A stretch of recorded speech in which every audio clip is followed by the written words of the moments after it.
Hi everybody. I wanted to come back into the week after the weekend. I did a lot of reading and frequented a few groups, and I've noticed a recurring theme I want to talk about. I see a fair number of posts where the survivor is saying he's always comparing me to her or him. They're always comparing me to the new supply, to the new partner. But the way it is like, oh, she's not you, you know, she doesn't do this, she doesn't do that. So, oh my goodness, nice rock chip, wonderful.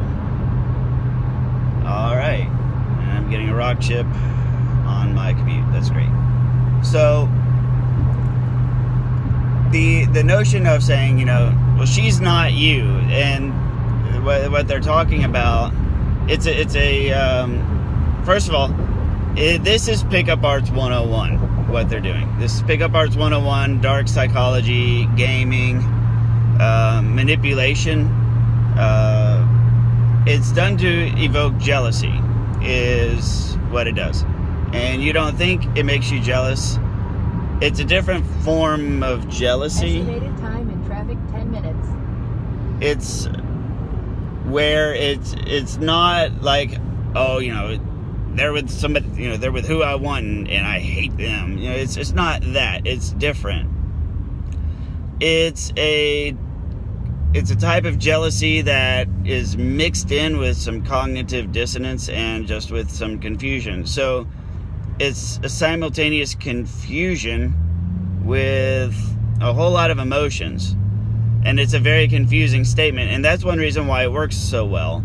It works exceptionally well with gaslighting and triangulation. Here's how. Because it makes zero sense, first of all.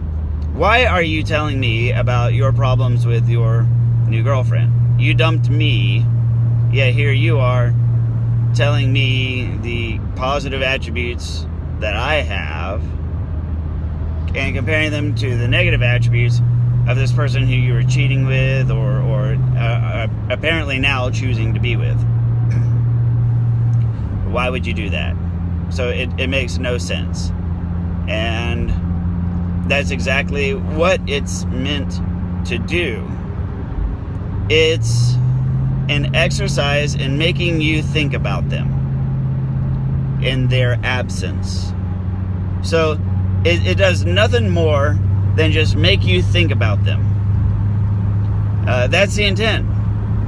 And the more you think about them, the more your brain runs wild, and you go through all of these different emotions and thoughts, etc., and they end up consuming your time with thoughts. And that's the strategy, and that's how it works. So how can you combat this? Well, so many times before, you go no contact.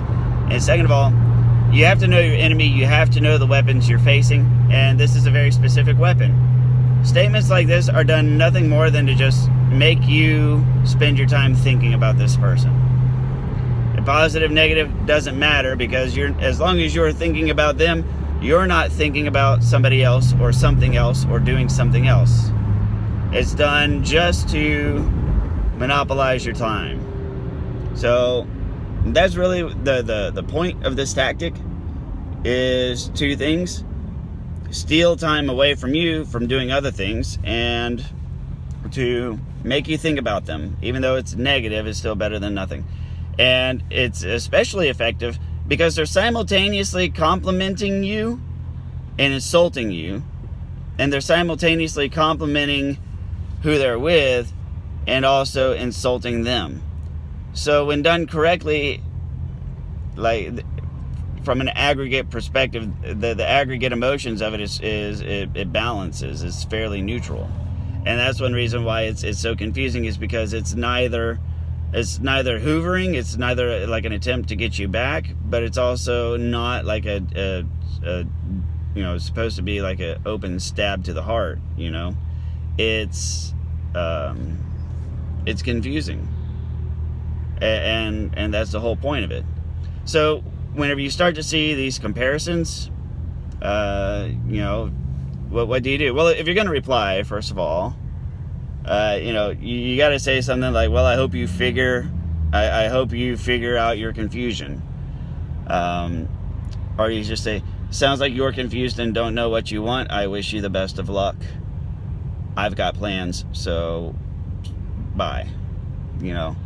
That's what you have to do. If you want to flip it on them, you just point out that they're being an idiot, that they don't know what they want or what they're doing. Because that's exactly how it sounds. So you say, wow, sounds like you don't know what you want. I hope you figure that out. Sounds like you're confused and that you need to figure out where you're going. Or you say, well, perhaps you should take some time away from dating and spend time on yourself. You make it about their flaw. You don't make it about you, because that's the bait.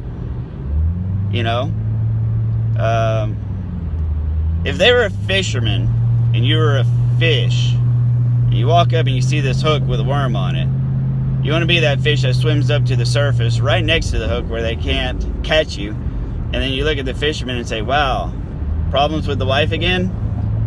You come out here to figure stuff out? You gonna catch me and feel better about your marriage? No. Good luck with that, and swim away. So, thank you very much for listening. Please like, comment, or share, and I'll see you on the next video.